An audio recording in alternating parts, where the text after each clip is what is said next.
All right, y'all, gather around because we healing, right? And right now, I want to talk to you all about the importance of not intellectualizing your feelings. And I want to give you all an example of intellectualizing your feelings, actually, a few of them. And some of these things are very common that we do. And I've had to work on not doing these, and I'm always making sure that I'm not doing these things.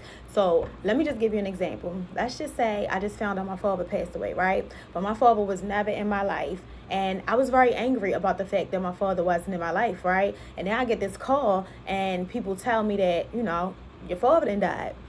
And I start to feel, let me get the feelings real out. This is what I give my clients when we want to start to label our feelings. We want to know and be able to articulate our feelings.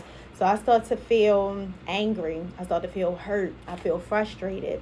I feel rejected. I feel helpless. But instead of allowing me to feel those feelings, I start to go into, well, I shouldn't feel that way about somebody who didn't care about me. Why should I care about somebody who was never in my life? What's the point of me feeling if he's not here anymore and I can never have a relationship with him? So instead of me allowing myself to feel those feelings, what I did is I just came in and tried to make sense of what's going on. Why should I not feel these feelings? So I just got in the way of me actually experiencing the feelings. And some other things that we will do is, I got them written down.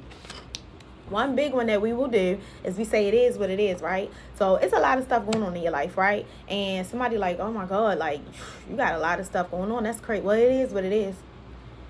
You talk about what you've been through in life when you was younger, something that was very traumatic. And as soon as somebody starts to press in, right? Oh my God, I'm so glad. The fact that you had to go through that, it is what it is. Because why should I care about something that I can't change? If it is what it is, then it is what it is. What does it matter? What's the point of me feeling about it? The point of you feeling about it is that you have feelings, and your feelings are there to teach you something. Your feelings are telling you that you feel uncomfortable about the situation. So if we go back to the situation with the father, the feelings are telling me, if I said I felt rejected, that I feel very rejected, right? I felt rejected when my father wasn't in my life. And now I feel really rejected because he's gone, and I'm never going to be able to have a relationship with my father. Now, that does not mean that I have to sit in feeling rejected forever. And that is why we will try to intellectualize and we will try to bypass these feelings, because it's so overwhelming and we're scared of these feelings. And I don't want to feel that forever. I'm not trying to feel. Feelings come and go, right? I could feel rejected right now, and I can feel my feelings, and in the next 10 minutes I can be okay. And then tomorrow the feelings of rejection and hurt and all that, they can come back. Another thing that we will do, you all, is we say it could be worse. I don't like that one, especially when we try to compare what we're going through against what somebody else is going through, because it's a way that we minimize our experiences and what we've been through. And when we minimize what we see about our experience, we minimize how we feel. So you lost your mother, I lost my house.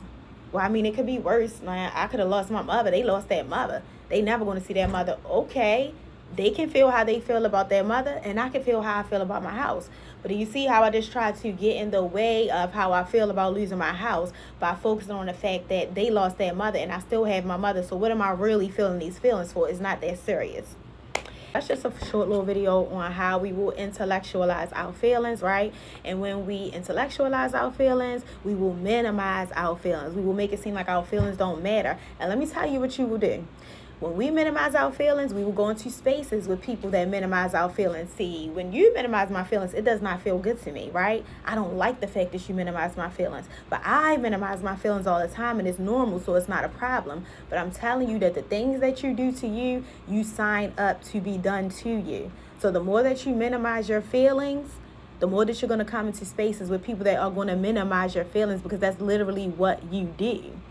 Start to allow yourself to feel. You don't have to talk about it. If you want to feel angry, rejected, hurt, skeptical, frustrated, allow yourself to feel it. Just allow it to come up, allow it to come through, right? And allow it to go.